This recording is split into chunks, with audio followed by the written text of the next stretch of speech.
Apologies for being on mute. Hello, good evening, good morning to everyone. Thank you all so much for joining us for this Action Coalition dialogue session on feminist action for climate justice. My name is Priyanka Tilak. I am the UN Women Technical Lead of this Action Coalition, and it is truly a great pleasure to be with you all today. Before we get started, I'd like to quickly remind everyone that interpretation is available in English, French, Spanish, and Arabic, and captioning services should also be available. So please go ahead and select your preferred language under the interpretation tab on the toolbar of your screen. So for guiding us through today's meeting, we are honored to have one of our youth leaders of the coalition, Kehkashan Basu, the founder of the Green Hope Foundation, who will be our moderator today. So without any further ado, Kehkashan, the floor is yours. Thank you so much, Priyanka. And hello, everyone. Welcome to this session of the Action Coalition on Feminist Action for Climate Justice at the Generation Equality Mexico City Forum. As Priyanka said, my name is Kehkashan. I am a youth leader of the Climate Justice Action Coalition Task Force, a United Nations human rights champion, and founder president of Green Hope Foundation, a global social innovation enterprise working across 25 countries to reach out to those impacted most by climate change-induced disasters using education for sustainable development as a transformative tool. And I am honored to be your moderator today. Now, the impacts of climate change have a disproportionately higher effect on those people and communities who are least responsible for it. And amongst them, of course, are girls and women who also suffer significantly more, increasing their vulnerability to abuse and exploitation. So not only does climate change have unequal impacts, it exacerbates existing inequalities. An additional complexity arises from the fact that no single set of gender inequality reducing policies applies to all countries or in all contexts. At the national level, any comprehensive strategy to address gender inequality should promote equal opportunity, increase redistribution, and tackle discrimination, aiming to reduce this inequality in all dimensions. The first of these building blocks includes policies aimed at expanding capabilities, building climate resilience, and therefore promoting equal access to opportunity. And the second block consists of policies meant to address prejudice and discrimination and promote the participation of vulnerable groups, women of color, the old and the infirm in economic, social, and political life. The absence of gender data means that we cannot measure or quantify the impact, which leads to an ineffectual response mechanism. And this is a vicious cycle on inequality that gets deeper and more convoluted, making the recovery process even more complex. Addressing this requires climate change mitigation efforts to be viewed and actioned through the gender lens, empowering women and girls, ensuring that they not only have a voice, but their rightful place at the decision-making table, and us playing a leadership role in all aspects of agenda setting, decision-making, and implementation of policies in the climate justice process. We also must remember that gender equality is a multiplier of sustainability. People of different genders often have different vulnerabilities to environmental degradation and hazards, and this may yield varying perspectives on the extent and seriousness of these problems and the best solutions.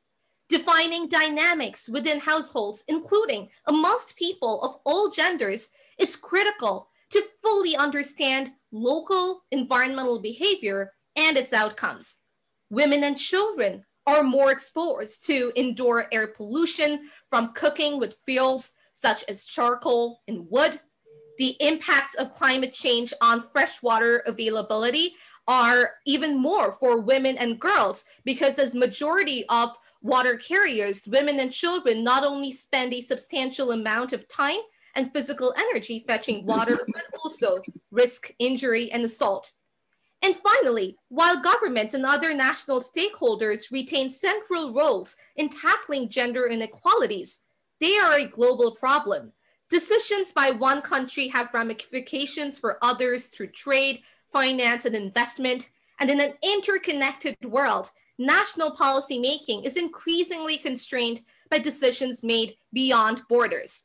And it is with this objective that we are meeting today to ensure multilateralism and collaboration and to build momentum around this urgent need and ambition to build feminist action and leadership for climate action by 2026.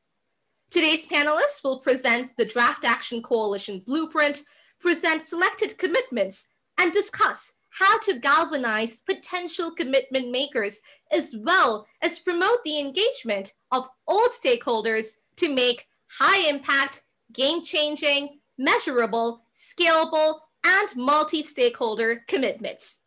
With that, I shall now give the floor to Julien Paulot, head of the Executive Office of UN Women, to give his opening remarks and the story of the Action Coalitions. Julien, the floor is yours. Thank you so much, Kehkashan. I hope you can hear me okay. Yes. Okay, great. Well, welcome everybody, and so great to be here. It's really exciting that we are at this point after many, many months and nearly 2 years of work at UN Women. So on behalf of UN Women, I wanted to thank you for being here at this important milestone, the Mexico Forum, and basically tell you a little bit about the journey of the Action Coalitions. The idea behind the Action Coalitions is very simple. It came from a vision of our executive director that we need to jump together. If we want to make progress quicker, faster than we have seen in the last 26 years since the Fourth World Conference on Women, we need to jump together so that we can destroy the pillars of patriarchy. These were her words. So we need coordinated action. We need scaled up action backed by ambitious commitments in a number of critical areas where we can see real progress.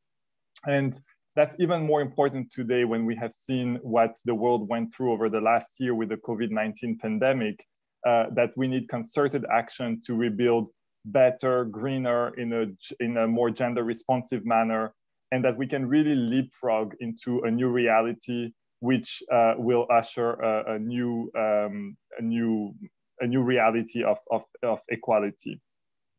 And that's even more important for this topic that we're discussing today, climate action, because we have seen tremendous energy and mobilization around the issue of climate action, but still we have not seen enough of this energy targeted at those who are, as you said in the introduction, bearing the brunt of climate change, and particularly girls and women.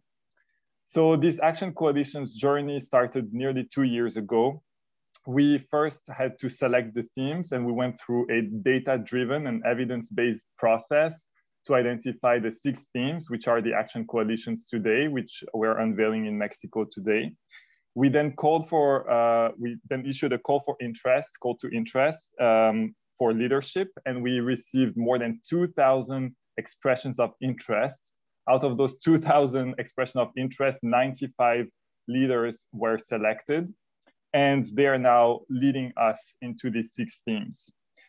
We had an unveiling of the blueprints on International Women's Day earlier this month, and today we're launching these blueprints here in Mexico and around the world. The blueprints, I won't say much because we have actually the leaders with us today who will tell more about the blueprint that we're going to hear about during this session.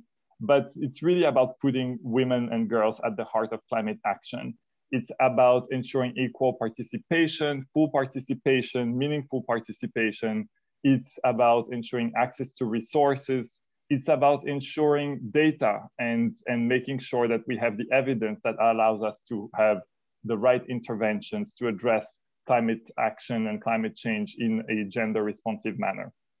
So today, We would like to, of course, hear about the blueprint, but we also want to join, to make a call to other partners to join us and to make commitments, to become commitment makers of the action coalitions and participate in this remarkable journey that we have started with the Generation Equality Forum. So I really look forward to our discussions today, and thank you again for being with us. Thank you so much, Julien. And yes, thank you for sharing with us the story of how the Action Coalitions came about. And of course, we do need the energy to be directed towards addressing our world's most pressing challenges, with women and girls at its core of addressing these problems. Thank you once again. And now I would like to introduce Lorena Aguilar, Regional Director of International Cooperation and Research at FLACSO, who will speak to us about the Climate Justice Action Coalition's vision addressing the question, why does feminist action for climate justice matter, and how can the Climate Justice Action Coalition advance this vision through its blueprint? Lorena, the floor is yours. Thank you. Thank you, Kehkashan. Thank you very much. I'm honored to be here on behalf of Costa Rica. We have formed a coalition of the Ministry of Foreign Affairs, the Ministry of Women Affairs, and academia. And we're acting as one of the leaders of the Feminist Action for Climate. And it is a pleasure to be here, even though we're gathered for reasons that are not necessarily joyful. In 1995, the Beijing Platform for Action laid out an ambitious path for progress for all of us, for all women and girls in all our full diversity. 26 years later, I regret to say that its vision for the rights of women and girls had yet not been realized.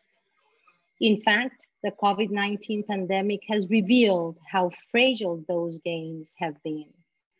We have seen massive increase in gender-based violence, unpaid care work, job losses, and economic insecurity, all of which have disproportionately impacted women and girls. The pandemic has drawn attention and focus away from the ongoing impacts of climate change, but it is crucial to understand some of those linkages between these crises. First, as climate change progresses, pandemics are not only one of the impacts predicted to worsen in occurrence and severity. Second, the populations bearing the worst of the health and social economic impacts of this pandemic are the same that suffer most from and face the greatest difficulties in adapting to the climate change impacts. These global crises require a collective action.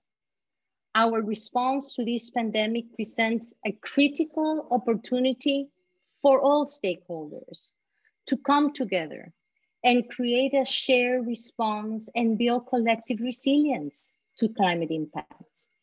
And the needs and abilities of women and girls need to be at the heart of this response. Women and girls have always been at the forefront of movements demanding climate and environmental justice, and their leadership can change, and it is changing already, what it means to be an effective leader. Equality for all women and girls in their full diversity will strengthen our collective ability to tackle the climate crisis. This coalition recognizes that the narrative of women's and girls' vulnerabilities to climate impacts must change, because we are already creating and leading solutions at all levels.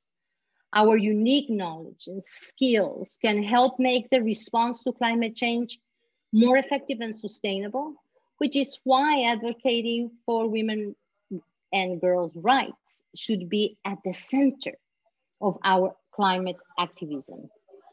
The climate justice movement understands that the fight for the environmental sustainability cannot be separated from the fight for social justice. Climate justice centers the needs of the most marginalized, those who rely on natural resources to ensure their livelihoods, that take care of their families and are most impacted by environmental degradation and disasters. The greatest lessons we can take away from this pandemic is that the national borders have done little to contain the spread of COVID-19 and will be even more ineffectual in containing the impacts of climate change. These global crises require a collective action. Our Action Coalition presents a vital opportunity to accelerate results by allowing public and private actors to work together to develop gender-responsive climate actions while elevating the local climate and gender context and nuances understood by civil society organizations and local activists. Through its action and commitments, the FLACSO, that's how we call it, will advance the following visions of success.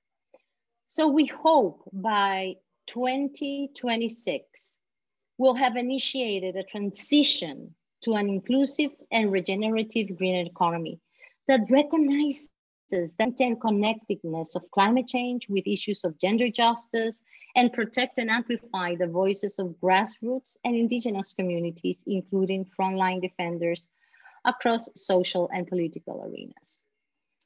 Second, women and girls in their full diversity, equitably and meaningfully participating in decision-making processes at all levels, including in aligning climate change policies instruments with national development plans and developing climate responses that centered human rights.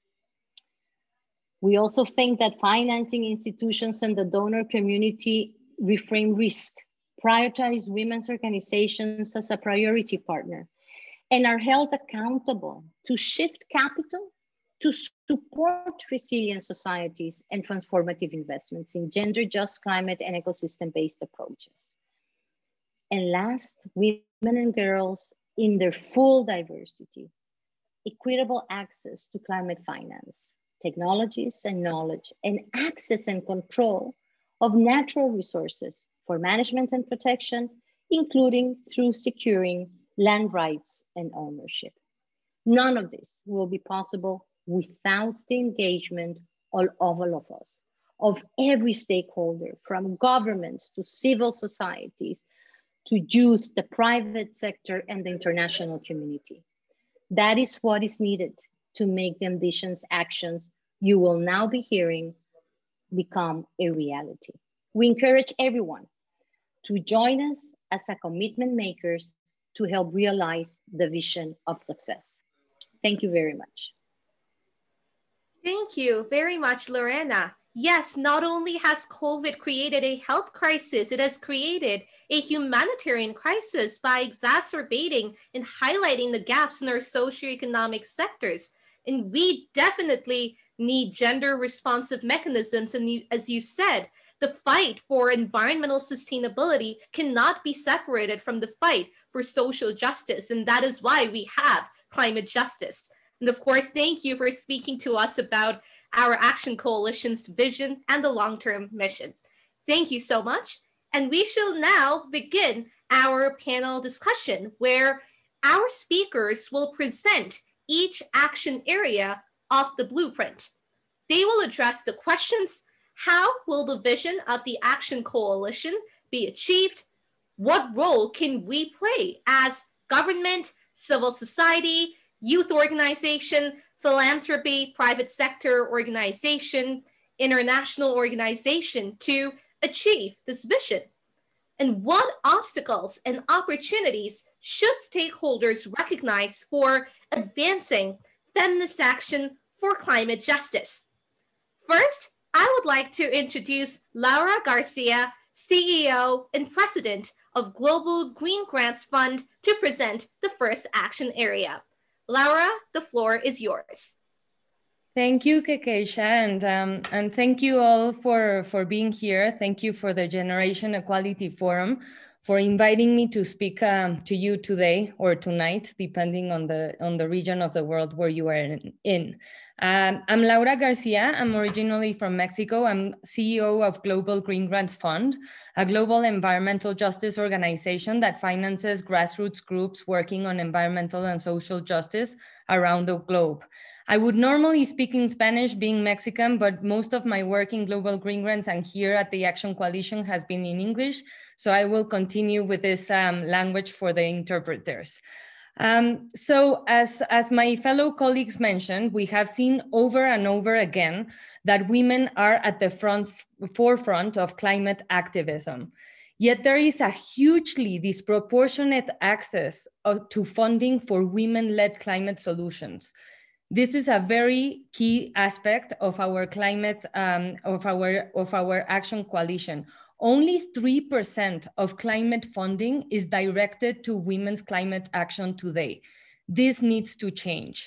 In terms of green investments, gender is still far from being a priority, and typically government initiatives to promote climate action have not included women environmental activists. So our action coalition has been working to promote a commitment to increase funding channels to women and girls organizations, in particularly indigenous groups and those at the grassroots level. Other commitments addresses, for example, an increased participation of women's organizations as partners in the implementation of international climate funding institutions.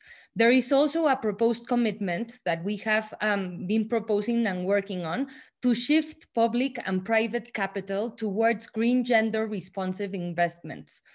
So yes, in all, increasing money is absolutely necessary, as we have seen and as we are putting forward in our commitments. But I'm also here interested in mentioning to all of you that it is equally important to address how this funding is distributed to grassroots movements. So it is not only important to increase investments, it is also equally as important to create the mechanisms that ensures some good practices and lessons learned that we have seen throughout our work, for example, in many philanthropic institutions. Some of these examples and some of the type of funding that needs to be taken into consideration, funding criteria includes, for example, flexible funding, long-term funding, respecting the autonomy of grassroots organizations, encouraging an intersectional approach, moving away from a project focus into a movement building focus, and acknowledging, of course, that no climate action can happen without social justice. So these and other examples are important when we commit to increasing funding for grassroots movements.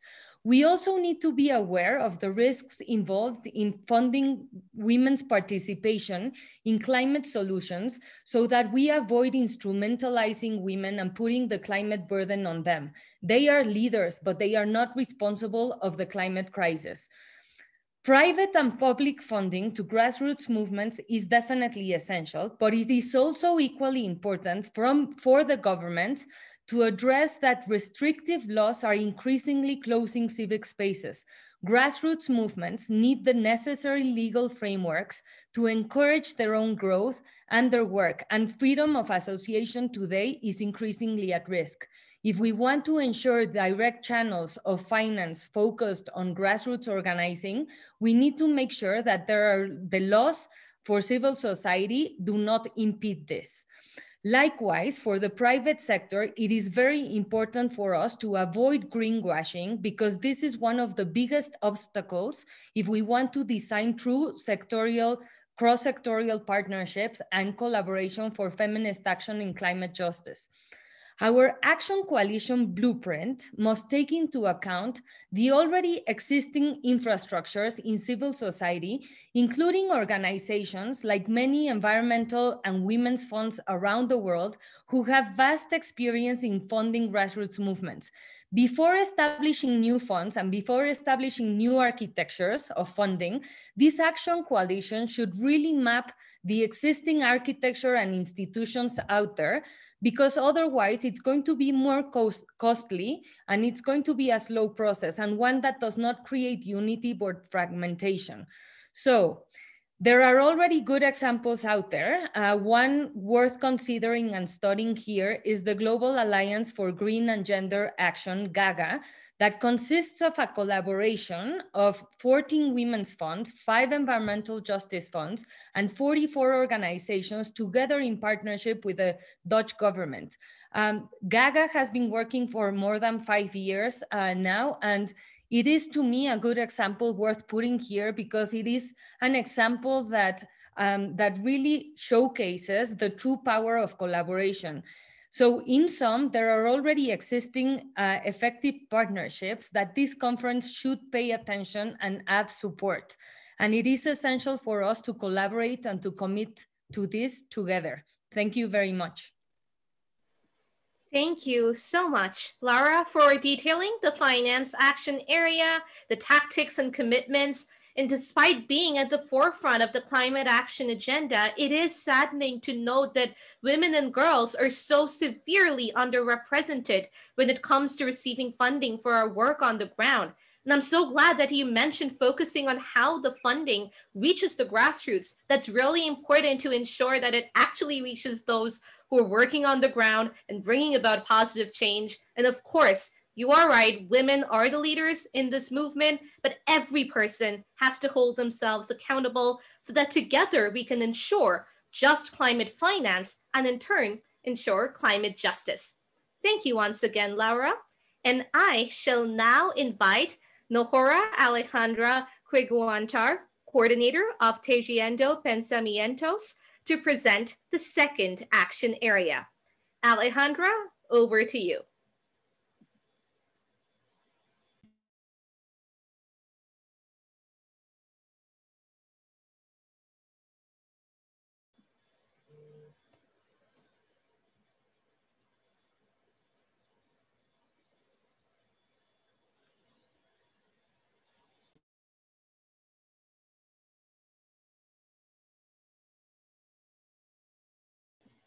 Can we have the video, please?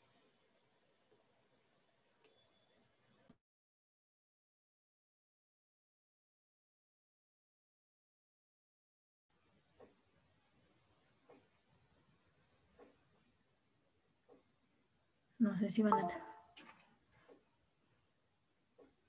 Gracias, moderador, por este espacio. En lengua pasto, Actupue, Nan, mi nombre es Nora Alejandra Quiguantar, soy indígena pasto, perteneciente al resguardo indígena de Moyamuez en Nariño, Colombia. Actualmente hago parte de la organización Tejiendo Pensamiento, que está conformado por mujeres jóvenes y niñas indígenas. Me siento muy honrada de hablar hoy sobre lo que nuestra coalición de acción quiere hacer para ayudar a todas las mujeres, jóvenes y niñas en su plena diversidad a liderar una transición justa hacia una economía verde. El liderazgo de las mujeres, jóvenes y niñas es fundamental para crear un mundo más equitativo y sostenible con el que anhelamos todos los días. Como líder juvenil, como mujer, como indígena, nuestras voces aún no han sido escuchadas en la toma de decisiones, siendo a pesar de que nuestras habilidades y saberes aportan a construir una sociedad más equitativa e igualitaria desde los territorios. Ya hemos mostrado la eficaz que pueden ser nuestro liderazgo. Las mujeres jóvenes y niñas están ausentes de los procesos en la toma de decisiones sobre el clima, pero han liderado movimientos mundiales, nacionales, que promueven, fortalecen y lideran el discurso sobre cambio climático, territorio, conservación y buscando una transformación en la educación que tenga en cuenta esa biodiversidad que tiene cada uno de los países. Se trata de una oportunidad perdida. Los estudios sobre el sector privado demuestran que cuantas más mujeres hay en el Consejo de Administración, incluso en las industrias de combustibles fósiles, menos emisiones de carbono se producen. Necesitamos tener una misma voz en estos espacios porque de lo contrario el mundo avanzará y seguirá ignorando y subestimando nuestras ideas, experiencias y potencial de trabajo. Queremos vivir en un mundo en que apoye y eleve a las mujeres y niñas al igual que los hombres y niños porque nuestras perspectivas son igual de importantes. Para apoyar este liderazgo, nuestra coalición de acción ha creado compromisos para invertir en centros de conocimientos y plataformas digitales y las niñas que conecten a las mujeres y las niñas indígenas, como también a las mujeres de base, especialmente a las de zonas rurales. Facilitar las capacidades, las herramientas educativas y los recursos necesarios para asumir funciones de liderazgo y poder de decisión en el ámbito de la justicia climática y en los sectores de la economía verde. Aumentar el conocimiento y el acceso a los servicios financieros, incluidos los servicios financieros y digitales, y proporcionar apoyo a los defensores de los derechos medioambientales, creando acceso a servicios jurídicos y redes. En el 2018, 321 defensores y defensoras humanos de 27 países fueron objeto de ataques y asesinados por su trabajo. Por eso hacemos un llamado a esa defensa de los que defienden el territorio y la vida. Tenemos que abordar las normas de género, discriminación y las barreras en torno al liderazgo de las mujeres y las niñas para la justicia climática, incluyendo la promoción de herramientas innovadoras que demuestren y midan el poder transformador del liderazgo de las mujeres y las niñas en la modificación de los patrones de consumo y producción para reducir las emisiones de carbono. Es necesario vincular los planes de recuperación ecológica y los paquetes de estímulo del COVID-19 a las inversiones con perspectiva de género para la transición a una economía ecológica. Tenemos que crear un mayor y mejor acceso a todos los niveles a las herramientas y servicios educativos necesarios para crear carreras en los sectores de la economía verde. Esto significa desarrollar y poner en marcha nuevas normas de buenas prácticas para un aprendizaje ecológico y transformador de género e incluir objetivos y políticas de acceso a la educación con igualdad de género en la planificación climática nacional. Invertir en la recopilación de datos y en el desarrollo de programas de capacitación para el diseño industrial y de productos con perspectiva de género y ambientalmente sostenibles, y pedir a los agentes del sector privado que se comprometan a integrar las consideraciones de género en sus planes de transición ecológica y en sus programas de formación y perfeccionamiento de empleos verdes. Gracias por esta oportunidad de hablar sobre la importancia de apoyar el liderazgo de las mujeres, jóvenes y niñas. Por último, les quiero compartir que los pueblos indígenas y especialmente las mujeres lideresas pusieron en marcha acciones tempranas y decisivas para cuidar los territorios frente a la pandemia, como también la defensa de los bosques frente a la explotación de los recursos naturales. Así, la ONU reconoce a los pueblos indígenas de América Latina y el Caribe como los guardianes de bosques, debido a las tasas de deforestación son significativamente bajas, así jugando un papel fundamental en la conservación de los bosques, la biodiversidad y la reducción de los gases del efecto invernadero, demostrando un liderazgo audaz, elaboración, trabajo en equipo, honestidad e integridad desde los saberes colectivos. Por ello, es ahora más que necesario estar en estos campos de la toma de decisiones medioambientales y económicas, interviniendo hasta en las negociaciones internacionales junto con los gobiernos. Muchas gracias por el espacio. Bye.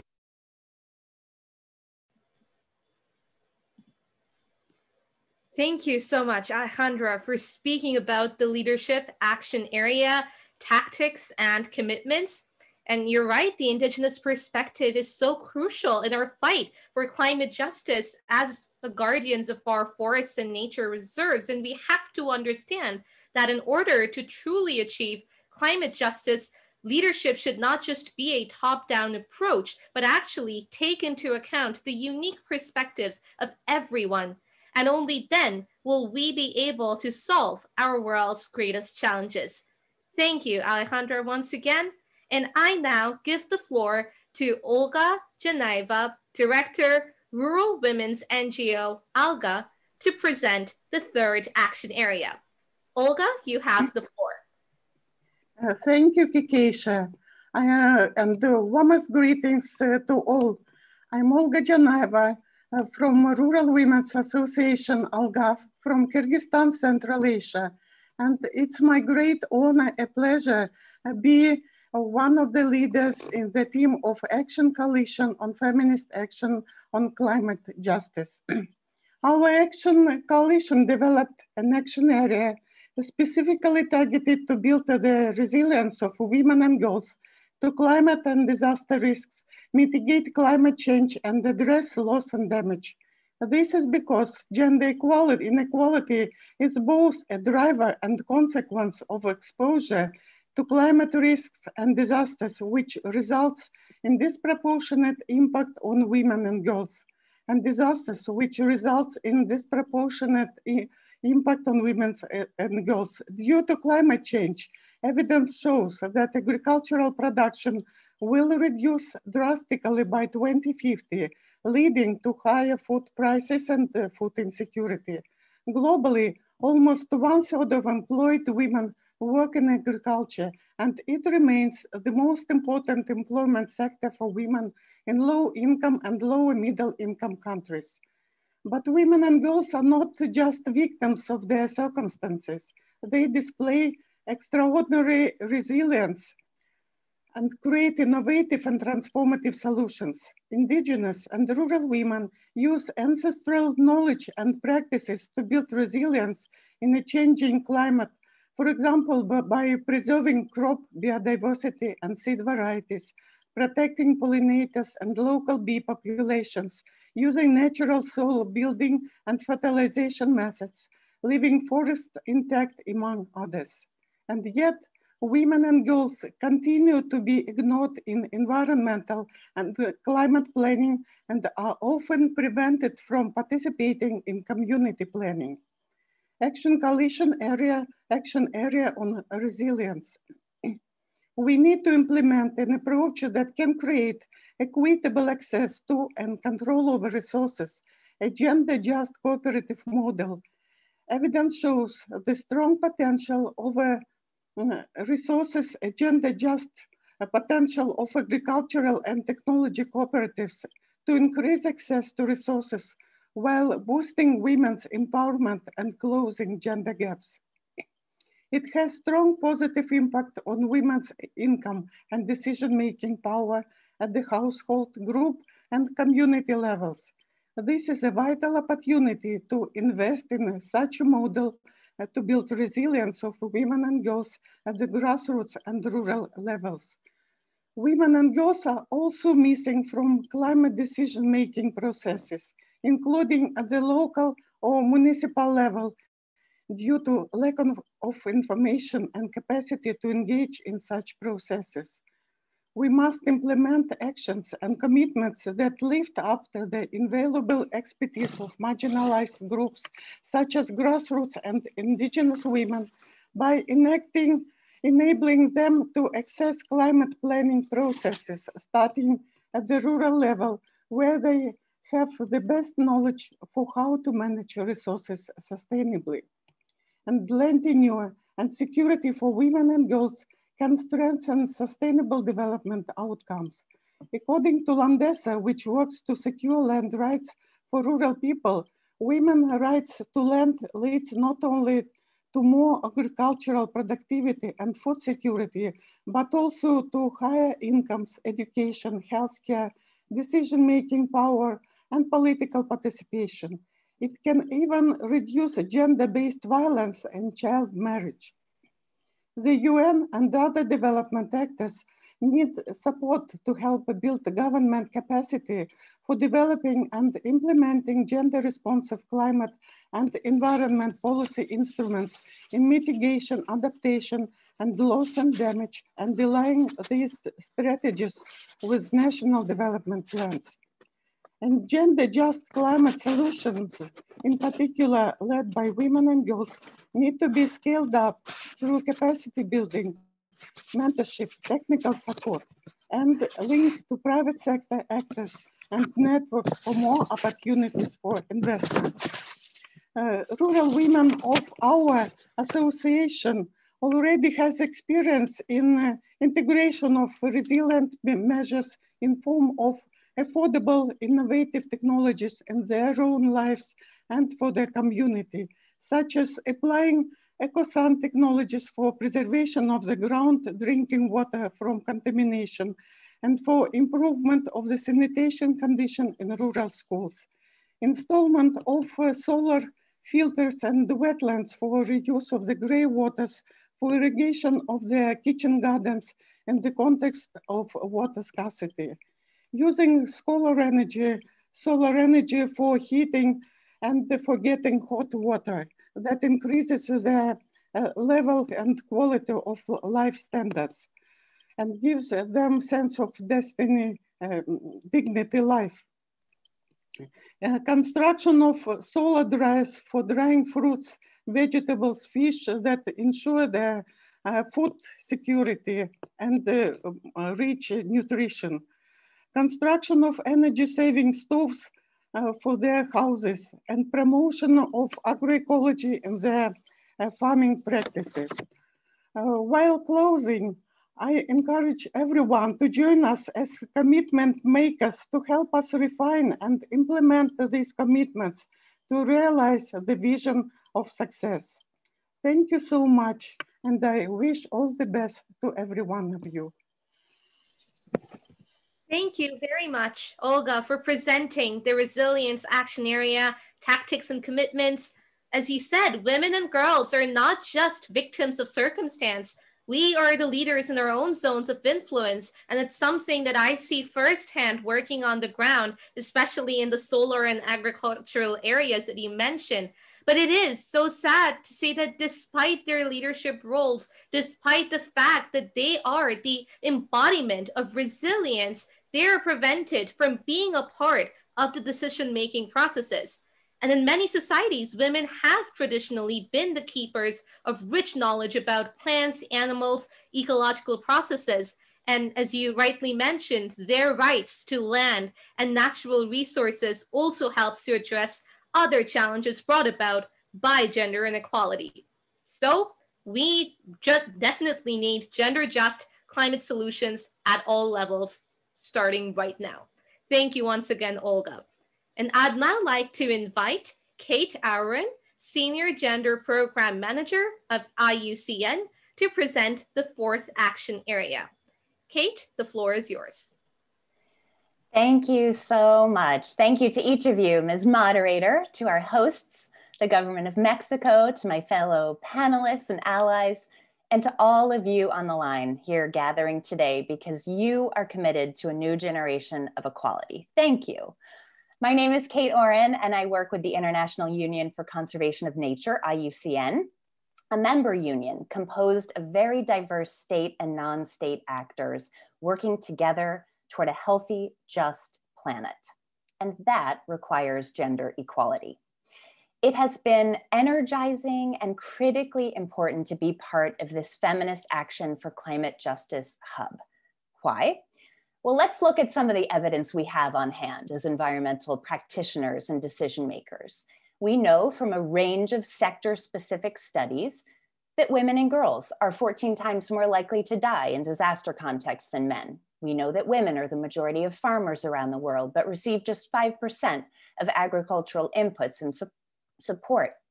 On the other hand, from studies, we know that water projects are 700% more effective when they involve women, and that women decision makers, particularly in groups, are more likely to pursue protected areas, protect land rights, and push ambitious climate legislation. These are some of the powerful data points that bolster our collective advocacy to make the case that gender equality matters for a healthy environment and climate resilience. This evidence has helped drive countries to agree in recent years more than 70 decisions under the UNFCCC that integrate gender. This is extraordinary progress. But then what? How are these mandates turned to action at home, especially when there's no clear, visible place to start? When, for many countries, there are no or scarce national statistics disaggregated by gender, but also other interlinking factors of identity, that explain exactly what a country context looks like from a gender perspective, what people's real lives and constraints and opportunities look like and represent. You've been hearing today about bold and ambitious actions that could reshape the world to be more sustainable and equitable. But without data, our proposed actions remain nothing more than great ideas. And that's why the fourth priority action area of this hub has emerged to focus around data. Data is like a spotlight shining into the darkness so we can all clearly see all people, all barriers and constraints, all opportunities and innovations. Data at the gender environment nexus is critical to informing better policy, programming, investment, and action. The absence of disaggregated data at the gender environment nexus means that the needs and abilities of women and girls in all their diversity are invisible to climate and cross-sector environment decision makers, planners, and funders. This void leads to gender-blind policies and programs that fail to address the differentiated impacts of climate change and, in some cases, even worsens existing inequalities and exacerbates acute vulnerabilities. So, two things must go hand in hand, being visionary and being practical, because time is short. Countries and stakeholders need practical support to connect the dots and transform words, or in some cases, the numbers, into action. Efforts to address the gender data gap in climate and environment sectors face a number of particular challenges. Gender data that does exist is often considered irrelevant to climate decision makers, and vice versa. Existing data captures experiences of communities or groups as a kind of snapshot in time, or for a given project in an ad hoc manner, resulting in information that cannot be aggregated, extrapolated, and with data points that are not comparable. This gap compounds all the way up to international level. For example, there are no established methodologies or standards for tracking progress on the sole SDG target, 13B, that specifically includes attention to gender and climate change together. We can and must do much better than this.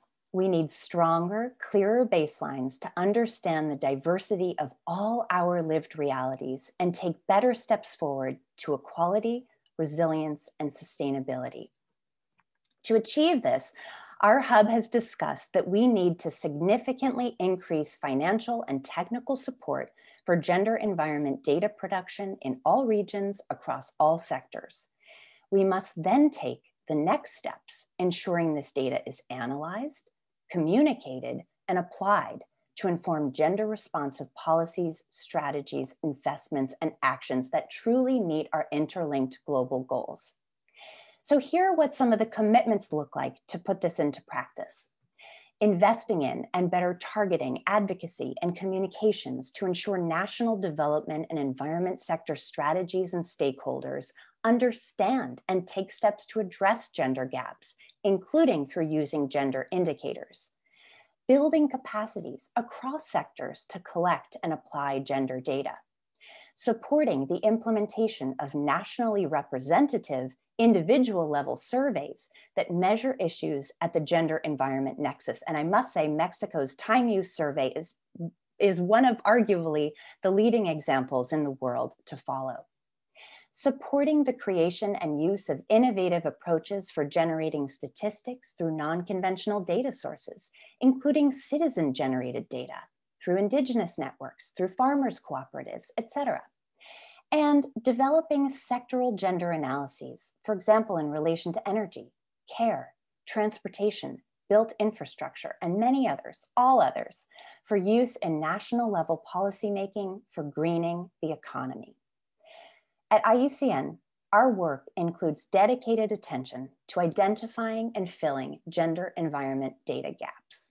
We do this because we know that when we don't, the default is business as usual, when some people count and some don't.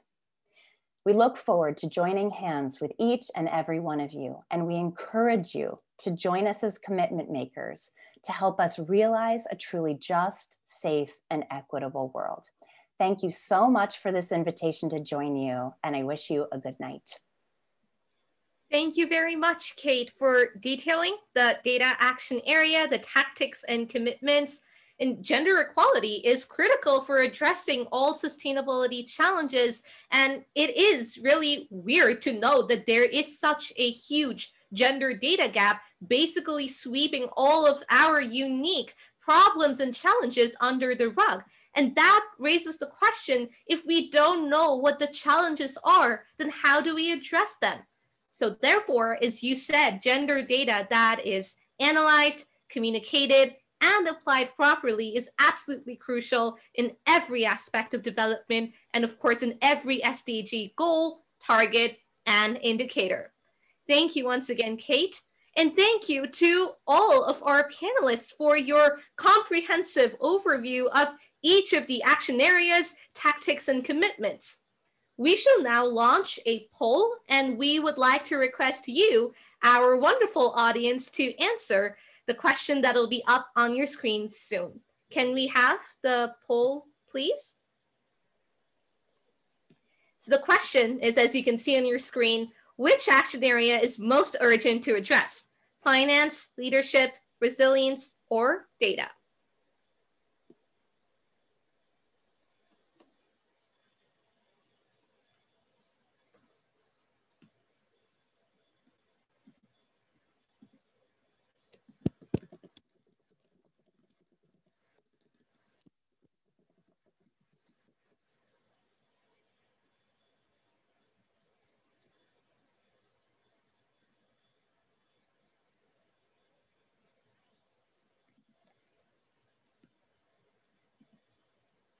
Well, we see leadership with the highest percentage. And now I shall invite Bridget Burns, Director of WEDO, to react to the poll results based on her own personal and institutional perspective. Bridget, the floor is yours. Thank you so much, Kehkashan, and good morning, good evening, afternoon to folks who are joining. It's really interesting because I think wholeheartedly that, and I'm sure many who took that poll were probably struggling to prioritize what of these things are needed because they're so interconnected. And I think that one of the things that we do as an organization, as well as myself as an advocate and a big believer, that we need to build a real ecosystem for building power as feminists, as activists, to be able to achieve climate justice, that the power in this action coalition is in bringing together stakeholders working in different spaces, in different ways, and creating a really transformative blueprint together for creating change. Because I think that you could argue any of these pieces are critically important, and one cannot be met without the other. We can't, for example, shift the flows of finance where we need to shift them without leadership, and yet we can't invest in the leadership of women and girls and communities around the world if we don't shift those flows. And so I think that this is all part of what we've taken into account in trying to build out this blueprint. And one of the areas that becomes really critically important to me, I think that I heard Cate say this, and I heard some others say this as well, and at the earlier session we had today, that we're really trying to bridge the practical and the vision in this blueprint, that we are bringing a strong vision of systemic change and transformation and what that entails and what that looks like, and asking commitment makers to be really bold in what that looks like, while also recognizing that the bridge that we need to build to move from the world we're in today, which is deeply seated in both existing inequalities that are being exacerbated by our multiple forms of crisis, whether that is the COVID crisis, our biodiversity crisis, or climate crisis. And there are practical measures that need to be put in place for us to be able to transition towards a more regenerative, feminist economy, feminist world that really centers gender equality and human rights. I would say one of those pieces that we're very conscious of, and maybe this is one of the biggest roles that we as a civil society and a feminist organization who's coming into the space of the Action Coalition really accountable to a broad-based movement of women's rights activists that engage in movement building around climate justice, is to make sure, as we are working on these practical implementations and projects that are about investing in the rights of women and girls, in their leadership on particular climate solutions in governments, that we don't lose the forest through the trees. And I think an example of that is in the context of climate finance, where we already heard it shared, just the state of where we're at with climate finance right now, that only 3% of environmental philanthropy works on women's environmental activism, that the amount of ODA that accounts for climate change and is around 30%, and that the percentage within that that's dedicated to gender equality as a principal objective is around 3% as well. And we haven't seen that shift in many years. And although we have seen a huge sea change in the climate finance mechanisms, such as the Green Climate Fund, the Adaptation Fund, the Global Environment Facility, all having strong mandates to be gender responsive, we recognize that the need that we hear from governments, from private sector, to actually transition towards a low carbon society requires money in the trillions. And in these multilateral climate finance funds, we're talking about countries struggling to raise money in the billions, struggling to meet commitments that were made in Copenhagen towards ensuring that countries would be providing 100 billion per year to the climate challenge. And we're nowhere near meeting that goal. And so I think that as WEDO, for example, works a lot with women's rights organizations to inform, to bring knowledge and capacity on where climate finance opportunities for access could be, what accessing and understanding these processes looks like. If you go to womengenderclimate.org, which is the Women and Gender Constituency website, a constituency that works in the UN climate change negotiations process, you'll see we have upcoming funding opportunities highlighted on that site. There's a webinar series being held this week. So a lot of ongoing action to make sure that in the existing climate finance mechanisms that are there, that we are making them more gender responsive, more equitable, and more inclusive. But at the same time, we need to recognize that that's only a small piece of the pie of what it's going to take to really create large-scale systemic change and shift the flows of finance, not just make them better, but actually shift them in the direction towards investment in gender equality and in climate justice. We have to recognize that in the time since the Paris Agreement was signed, 60 of the largest banks in the world have invested $3.8 trillion in fossil fuels. And so full-scale commitment from any folks engaging in this action coalition to seize the opportunity, we have to get really clear and practical on the steps that we need to take to actually divest from harm in all its forms, in fossil fuels, militarism, the carceral state, to be able to invest in care, environment, regeneration, and gender equality. It's not enough to get to that vision that we have of a better world for countries to say that they want to center gender equality in their climate action, in their plans and policies. They need to be clear on how they're going to reprioritize spending and renew systems of trade and taxation to be able to create the fiscal space needed for social protection. And this is not a new feminist analysis of the need for clear and bold commitments to move money away from the bad and into the good. In 2017, when we were discussing the new gender action plan under the UNFCCC, Switzerland made a bold proposal at the time to include commitments to end fossil fuel subsidies and instead reinvest resources in actions and programs that support gender responsive climate policy. And I think these are the kinds of discussions and trajectories that we hope this action coalition can really serve to generate, so that countries are really understanding, countries and not just countries alone, countries, private sector, anyone who's looking to work at this intersection, understand how their actions relate and have a direct impact on other countries' abilities, particularly through issues like illicit financial flows or practices that increase the staggering global debt crisis for particularly vulnerable, least developed countries and small and developing states, being able to have access to the resources they need to be able to create climate resilient communities. And I very much see this as big work.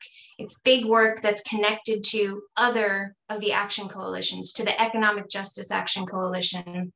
It's at the heart of many other dimensions of this robust blueprint for action, and it requires all of us working together to reflow the waters towards peace and justice for all at all levels. We need a huge ecosystem of actors to make that work and make changes at each level, both making existing mechanisms more gender responsive, empowering feminist funds, women's funds, and environmental funds to be critical conduits for channeling funds directly to grassroots and Indigenous women. And I think what Laura's example of the Global Alliance for Green and Gender Action is key to that.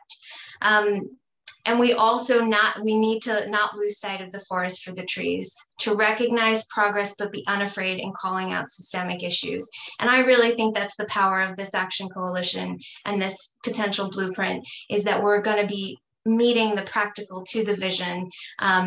And I think that that's the important role that particularly feminist and civil society groups bring into this broad multi-stakeholder process.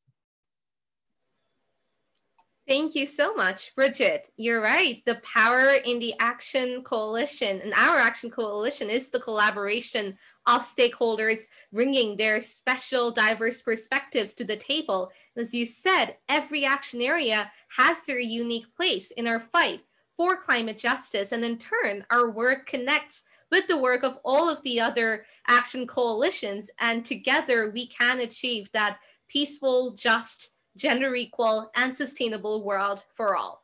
Thank you once again, Bridget. And I'd now like to introduce Angelique Pouponneau, CEO of SeyCCAT, to speak more about her organization's work as a showcase of feminist action for climate justice. Angelique, the floor is yours.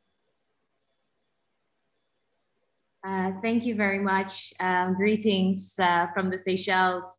And it's really early morning on this side of the world, but really glad to be able to be with you. So as mentioned, my name is Angelique Pouponneau, and I'm the CEO of the Seychelles Conservation and Climate Adaptation Trust.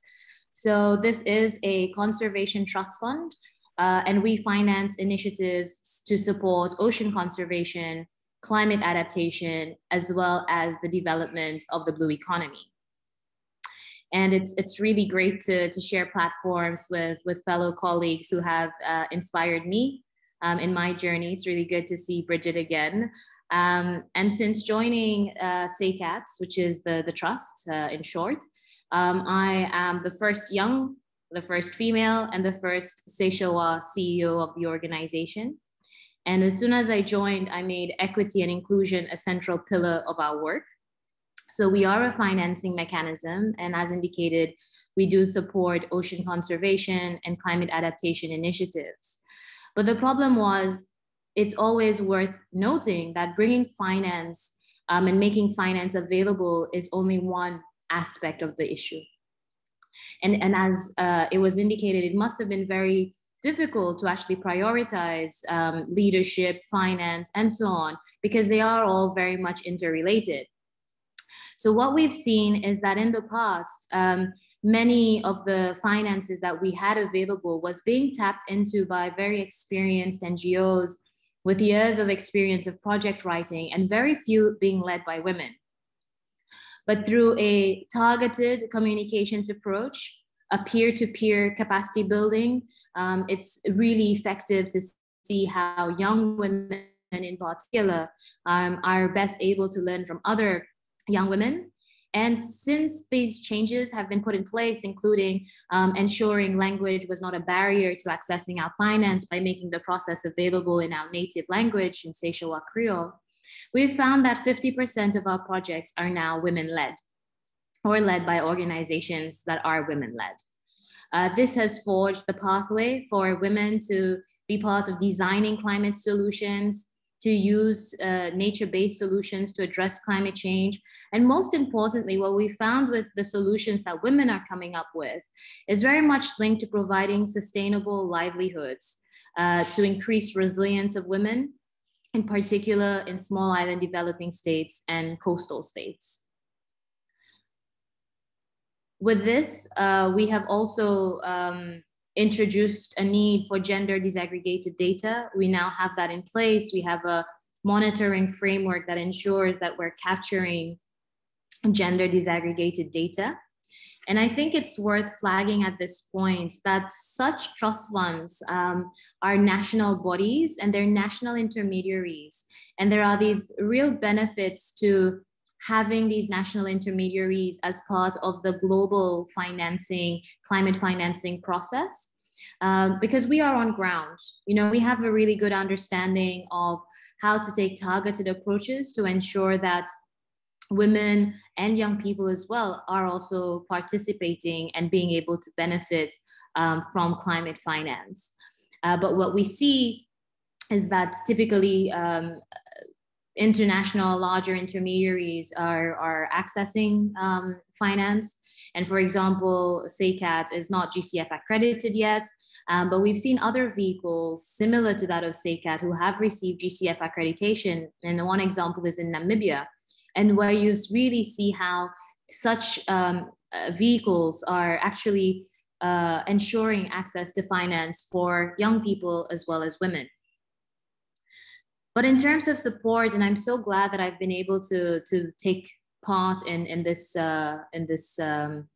session, but also have access to the blueprint, because it's very clear that there are clear, concrete initiatives that can be taken to really realize climate justice and having finance making finance accessible for women. For example, you know, our organization SeyCCAT is still missing a gender policy, and it needs to be the case that we move away from simply having policies to tick boxes, but rather really ensure that these policies are being operationalized.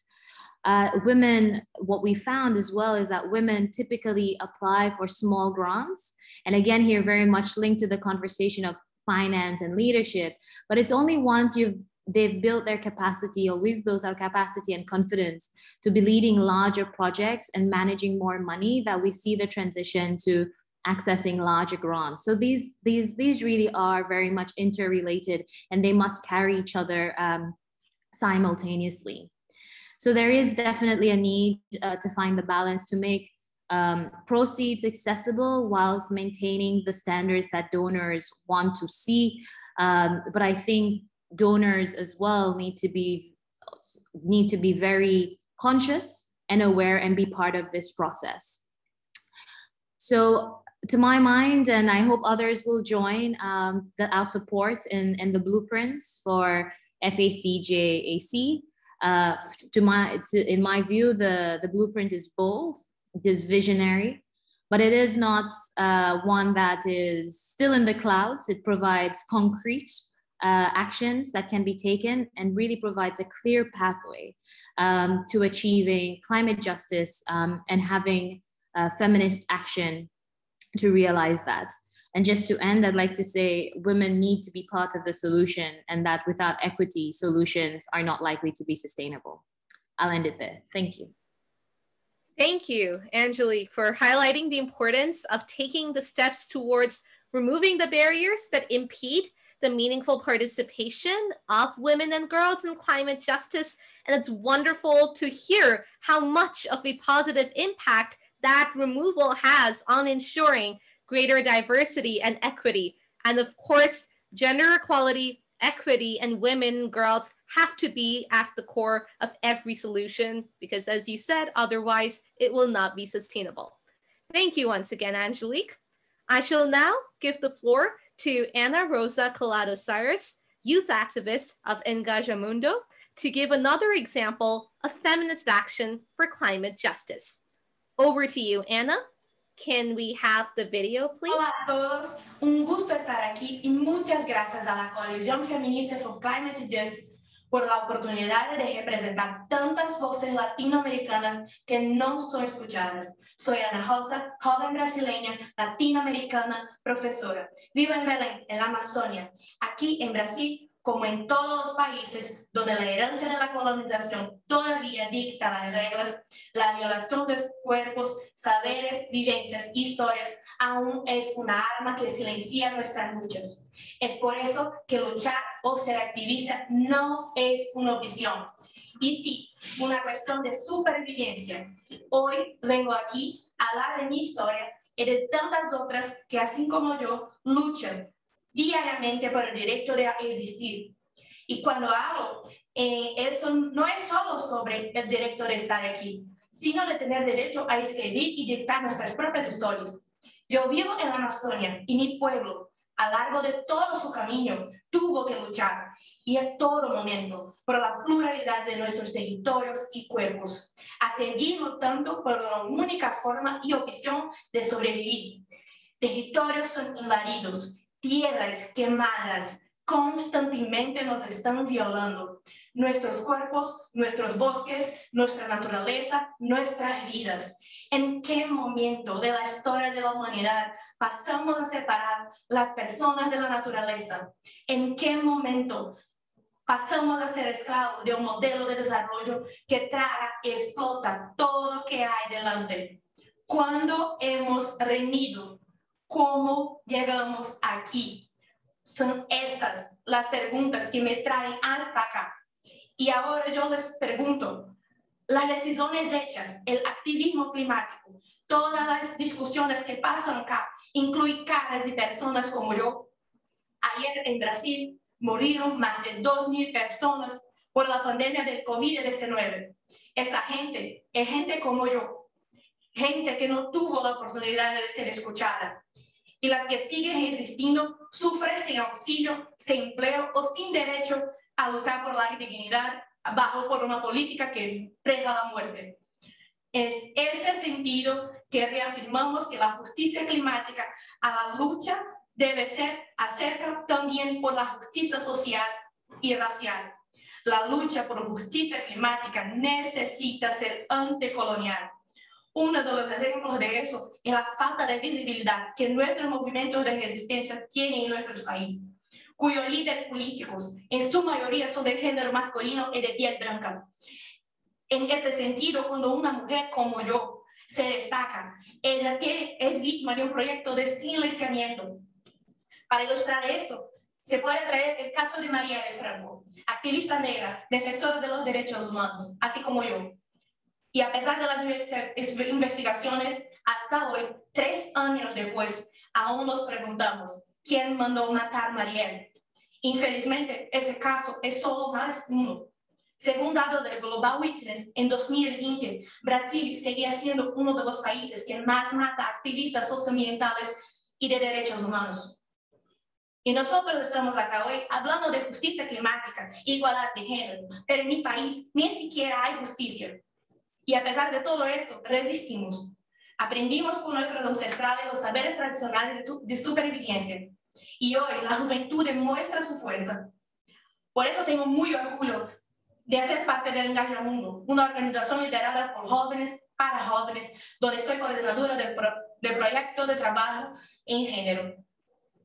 De esta manera, tratar de luchar por la pauta climática es incluir personas que más sufren las injusticias, las que no están dentro de las decisiones sobre normativas puestas bajo de nuestros cuerpos, como la comunidad LGBTQIA+, mujeres, juventudes, niñas, indígenas, pueblos tradicionales, todo lo que está más allá de lo que es impuesto, todo está en una situación de vulnerabilidad. Y por eso vengo acá, para seguirnos luchando para cambiar eso, creando el movimiento para articular los saberes, movilizar las personas y creamos la resistencia, siempre con afecto y en comunidad. En nuestras acciones con la coalición junto con Fridays for Future, no solo queremos tener voz para estar en espacios, pero buscamos tener recursos disponibles para impulsionar el liderazgo y los proyectos de mujeres y niñas en clima y género, abriendo puertas así para la participación efectiva de individuos marginalizados en espacios de gran importancia, como el Generation Equality. Así, entonces, tenemos la posibilidad de realizar nuestras utopías que puedan concentrarse con el apoyo y toda la ayuda que los firmantes de la resolución que estamos acá construyendo están haciendo. Nuestra lucha climática es antirracista, feminista y anticolonial. Luchamos para liderar el futuro. Y estoy acá para decir, nuestra intención no es que las discusiones sean acerca de nosotros. Las discusiones tienen que ser con nosotros. Que estén muy bien. Un gusto estar aquí hoy. Thank you so much, Ana Rosa. And you're absolutely right. We all need an activist heart because the onus to drive change is now on all of us. And it is a very pertinent question. When did we think that it would be a good idea to separate humans from nature? So we now need to revisit how we look at nature and recognize that feminist climate justice is part of social justice. And as you said, it needs to be anti-colonial. It needs to be anti-racist. It needs to be a fight against the cis-heteropatriarchy. And it needs to be a resistance against the hegemonic ways of thinking and acting, and really moving into a new normal where no one is left behind in a climate just world. Thank you once again, Anna. And thank you to all of our panelists for your interventions. We shall now move forward to discuss the commitment maker model. And I would like to introduce His Excellency Abdulla Shahid, Minister of Foreign Affairs of Maldives, who will respond to the question on behalf of the Action Coalition: how can commitment makers help advance the feminist action of climate justice vision? Your Excellency, you have the floor. Can we have the video, please? Thank you for giving me the floor. My fellow Action Coalition leaders, Excellencies, distinguished ladies and gentlemen. The Republic of Maldives is proud to stand alongside Costa Rica as a member state to co-lead the Feminist Action for Climate Justice Coalition of the Generation Equality Forum. Maldives, as a small island developing state, has been at the forefront of both experiencing the impacts and sounding the alarm about climate change. And we recognize the need for urgent collective action. We also see firsthand that women often disproportionately bear the negative impacts of climate change, and their voice and views need to be elevated and be made central to our discussion and action to combat the profound environmental challenges we face today. 25 years ago, the Beijing Platform for Action laid out an ambitious path for progress for the rights of women and girls. And yet, much like on the issues of climate change, we continue to fall short of the transformative change needed to be truly impactful for women and girls in all their diversity. The climate crisis, compounded by the COVID-19 pandemic, has accelerated and amplified the challenges faced by women and girls all over the world.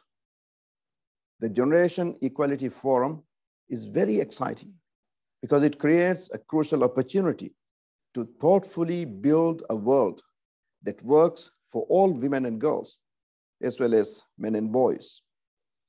The Maldives has been actively engaged in numerous initiatives that aim to further integrate gender perspectives in the climate discourse, both at home and internationally, and welcome this action blueprint, which sets a path forward to tackle the defining issues of the 21st century by addressing persistent systematic inequalities. The FLACSO action blueprint is, I believe, timely and targeted. It identifies the root causes of both the climate crisis and gender inequality, which are inextricably linked, while at the same time underscoring the public, private, and social incentives that reinforce inequalities. It is clear we need to make interventions at key entry points. The Action Coalition can create space for public and private actors to work together along with civil society organizations and local stakeholders to enhance gender equality, improving gender balance in decision-making, as well as improving the responsiveness to gender issues in the development, implementation, and monitoring of policies and actions. As you have heard today, this includes enabling women and girls in their full diversity to lead a just transition to an inclusive, circular, regenerative green economy. For this to happen, we need to hear their lived experiences. Let them amplify their stories of decision-making power imbalances and enhance their abilities through evidence-based planning.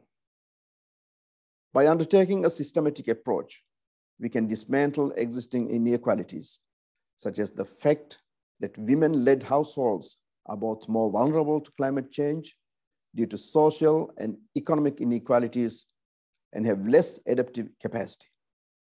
An example from my own country is that of the women farmers of WEDO. In the Maldives, farming has traditionally served as a way for women to enjoy both work and financial autonomy. Women farmers share traditional knowledge and techniques with each other to grow yams and other crops in our very limited agricultural areas.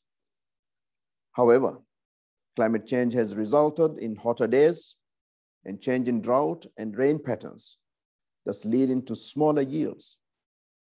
This has undermined the self-sufficiency, livelihood, and economic independence of our vulnerable farmers. To reorient responses, including increasing direct access to financing for gender-just climate solutions, in particular for organizations led by women and girls at the grassroots and rural level, and building the resilience of women and girls, such as the women farmers of WEDO, to climate impacts and disaster risks, mitigate climate change, and address loss and damage. Feminist action for climate justice is an opportunity to harness the momentum of climate action to create more gender and climate equitable economic and political systems, especially as we look to build back better and more resilient in response to COVID-19. An action coalition uniquely positioned to address challenges of this magnitude. This action coalition will drive progress by channeling concrete political, financial, and advocacy support towards strengthening women's and girls' agency and leadership. Ultimately, a cross-sectoral partnership and coordination around a set of concrete goals is what will be required to achieve our collective vision for FLACSO by 2026. None of us can do this alone. The actions you have heard about can only take shape with the engagement of all stakeholders.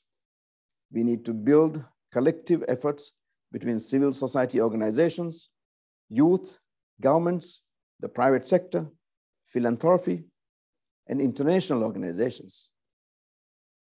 We need every individual's skill and experience on board to create the change we need, not only for the next 5 years, but beyond. Time is ticking, and we must act with the urgency the challenge requires. Ladies and gentlemen, on behalf of the Feminist Action for Climate Justice Coalition, I request all of you today to join us in being bold and in taking this path to make our vision of justice for all people and a healthy planet a reality. I thank you. Thank you so much, Your Excellency. You're right. This Action Coalition is about creating those critically important partnerships amongst all sectors of society to achieve gender equality. And we definitely need everyone's viewpoint. And of course, climate justice at the end of the day is about creating a world that works for everyone, regardless of their gender. And COVID-19 has now given us that opportunity to rebuild better into the new normal. Thank you once again, Your Excellency. We shall now take a few questions from the audience. I would like to request our panelists to please turn on your cameras for this segment. Please do raise your hand or just come in if you wish to answer the questions. So our first question is, does the feminist action on climate justice go beyond linking climate change to environmental justice? Climate crisis is the most important, but it's not only an environmental crisis. So does it go beyond that? Would any of our panelists like to answer that question?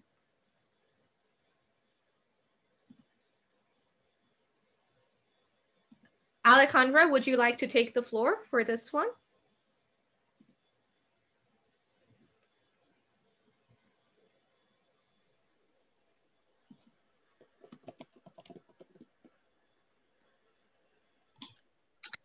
Hi, Kehkashan. I'm not sure Alejandra is live with us on this call, but I'm happy to come in on that particular question with you. I think it's a really important one, and I wouldn't even say that climate is the priority of other environmental issues. I think that climate is the symptom of environmental degradation, of our increasing disastrous biodiversity loss, for example. And I would say that a lot of the organizations and the leaders who are part of this action area, oh, sorry, Alejandra, I didn't see you before, who are part of this action area, have a deep commitment to working at that intersection of climate, environment, and gender justice and human rights. And so I take that on, and I think that we want to make sure in the way in which, particularly we're talking about building resilience, we're taking an ecosystems-based approach to what building resilience looks like, not just a mitigation-focused approach to solving the climate crisis, but an ecosystems building approach to really creating resilient communities. So thank you for that question. And Alejandra, if you wanted to jump in as well, I'll pass over to you.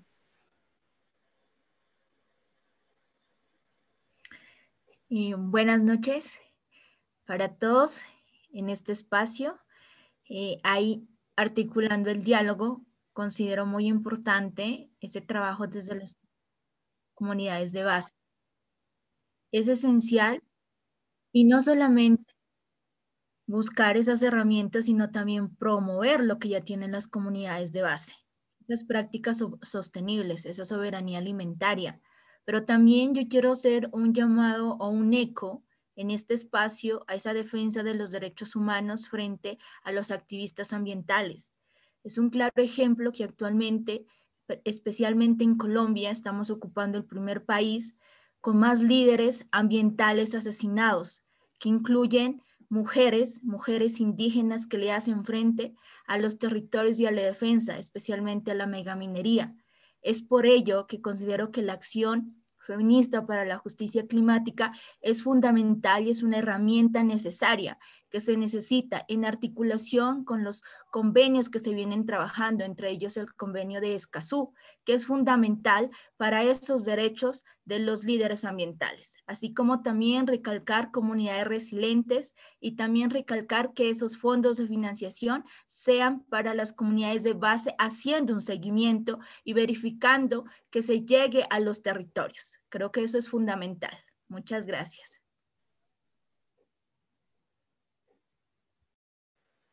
Thank you very much, Alejandra. And thank you, Bridget, for your response.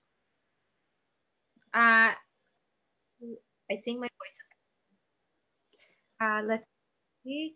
Okay, we're back. And the next question that we have is, how can you increase flexible funding to grassroots women's organizations? Laura, we know that you answered that in the chat, but it would be great if you could answer that live as well. So you have the floor.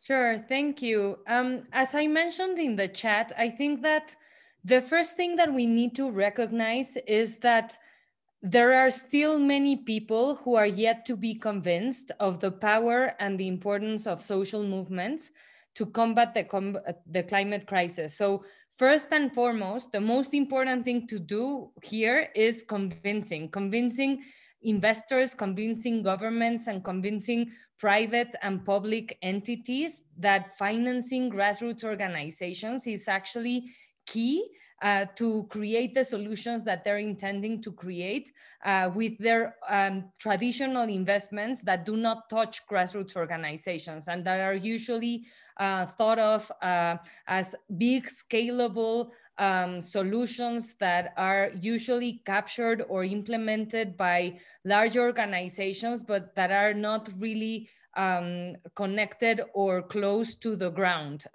So that aspect of advocacy and influencing philanthropy, for example, but also influencing the impact investment sector and governments is key, and we need to acknowledge that in the Action Coalition. Now, once the convincing is done, the second part that's very important for us to focus on is, okay, so now that we're convinced, how do we reach grassroots organizations? Especially because it's increasingly difficult in many countries with the recent tendencies of closing civic spaces, recent authoritarian regimes that are creating more and more restrictive laws for civil society. So new and emerging groups, for example, have more and more difficulties in constituting themselves legally, and that impedes them from accessing these resources. So there are a lot of intermediary funds, women's funds, environmental funds that have experience in knowing and understanding how to reach grassroots organizations without placing a big burden in them, administratively speaking, and also fiscally speaking, for example. So many of these funds have the experience, the architecture is already there. It might not be sufficient, so we might need to create more, but we absolutely need to first map what's out there. And these intermediary options are very important, especially to redistribute the money that's available. For example, big funding streams of millions and millions of dollars sometimes don't have the capacity to redistribute that in smaller organizations that need smaller grants. That requires a specific architecture that we need to focus on, and we need to pay attention to the already existing structures for us not to build costly and slower processes thinking that we need to start from zero, because we don't need to start from zero. There are already big solutions, collaboration, cross-sectorial collaborations that are worth paying attention to, that are creating big impact. And I think that paying attention to all of that might attract even more and more investors. So the first investor that comes and proves a case for the next one, it's going to be easier for us to be attracting more and more funding streams that way. Thank you. Thank you so much, Lara. And once again, I would request our panelists to please switch on your videos for this segment. And it would also be great to get an answer on this very important question from Angelique. I see your video is turned on. So Angelique, the floor is yours. Thank you. I completely agree with what Lara has said already. I concur.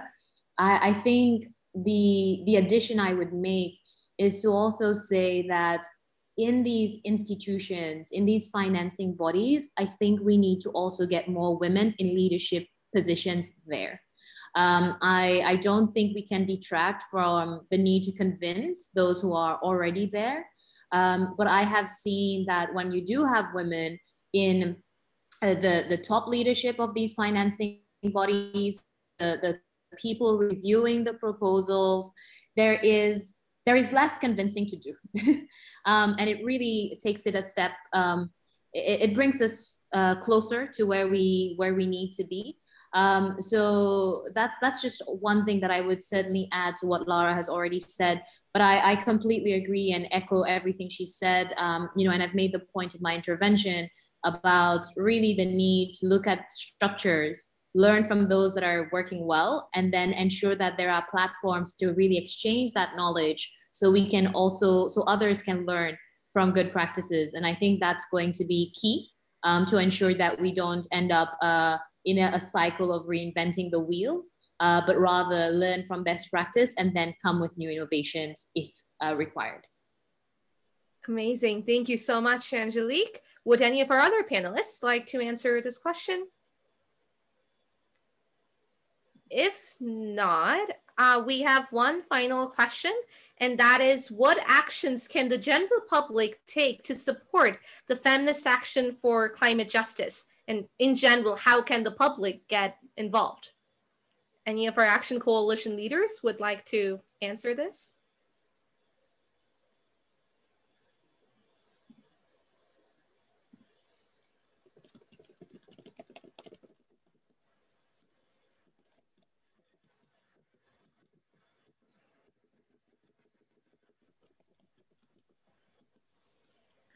Hola, ¿me puedes repetir la pregunta, por favor? Go ahead.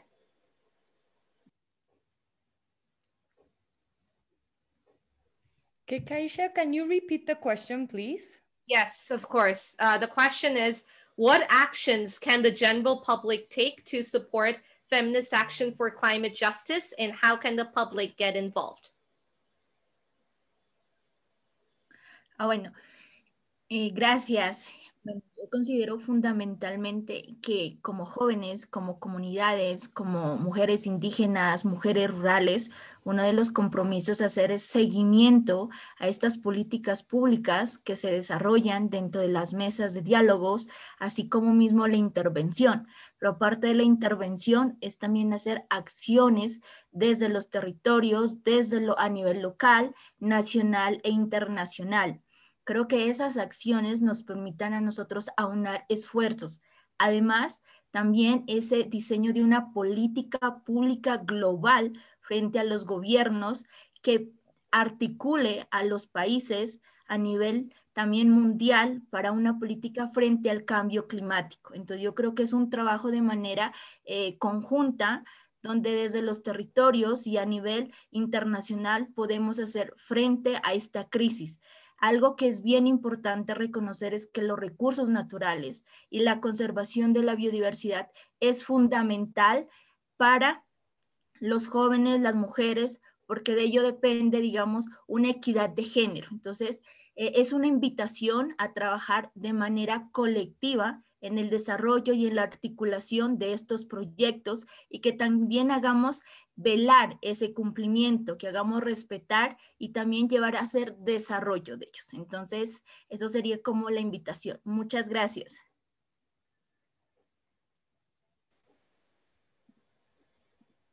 Thank you very much, Alejandra. And thank you so much to all of our panelists for your responses, and of course to our audience for your very pertinent questions.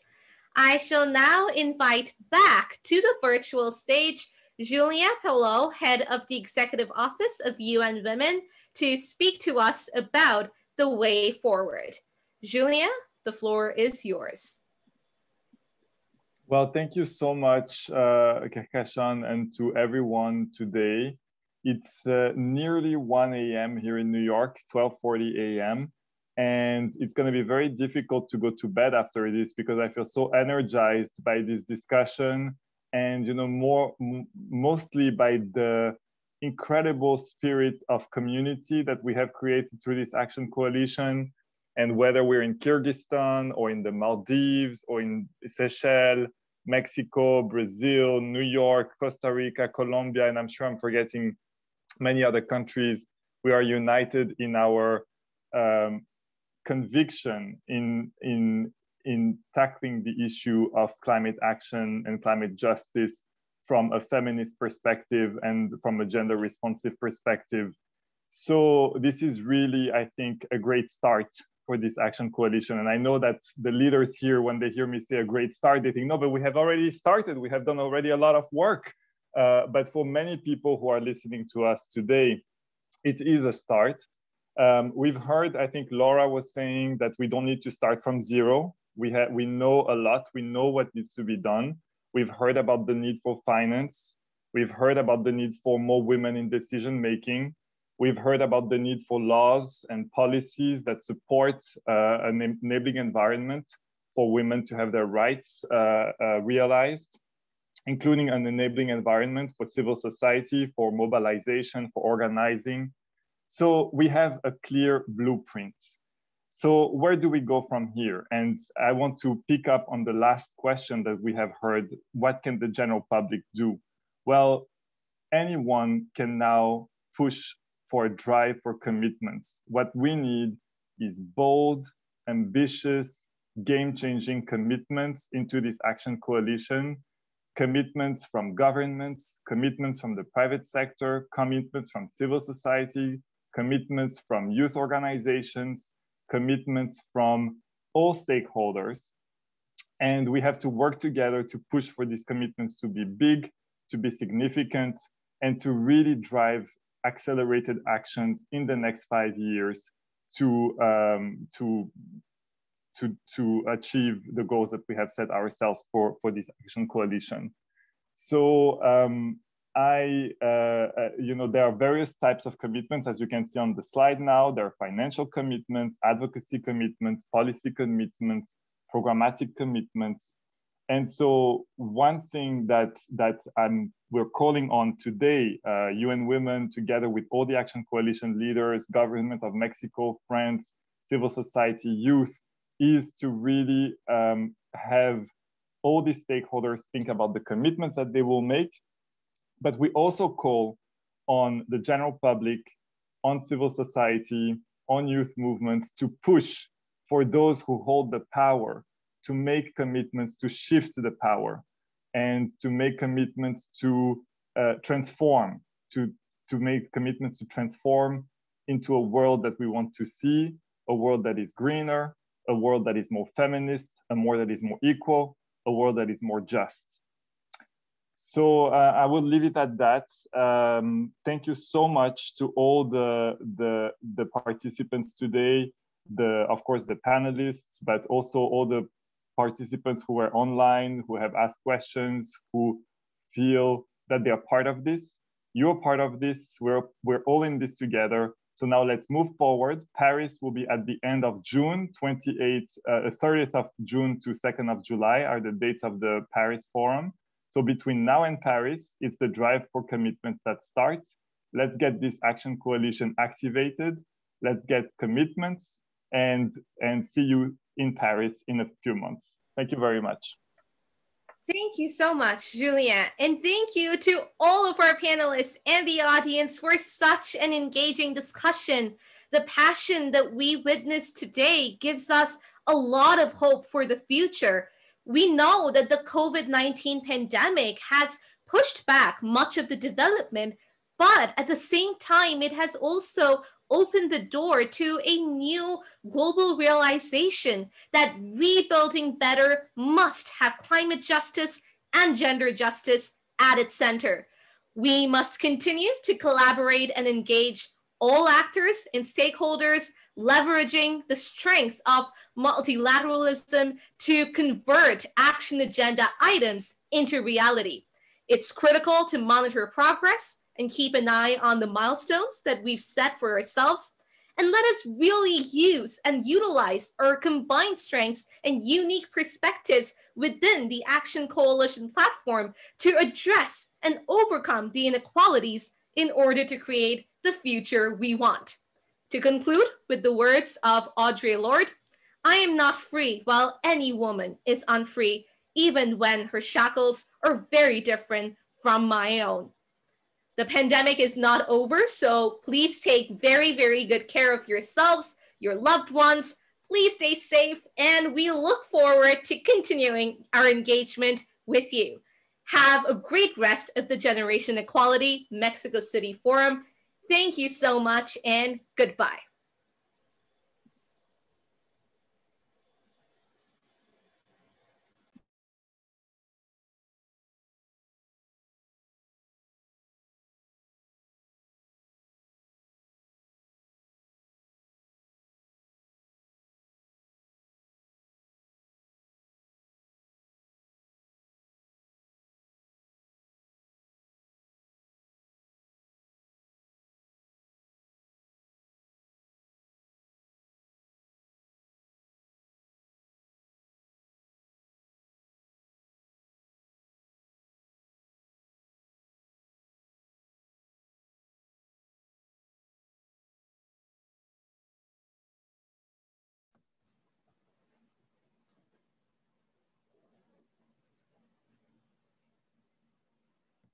Thank you, Heather Clark, for this amazing art piece and capturing the conversation.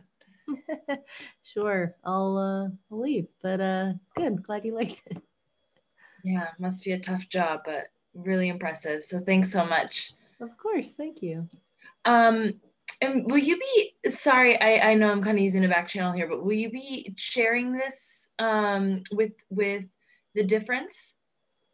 Oh yeah, we're the three of us that all did these. We're all part of the difference, and yeah, you guys will have access to these pretty quickly. Brilliant. Thanks so much. Thank you. Of course. Thank you. And thanks to all the interpreters and everyone. Good night. Good day.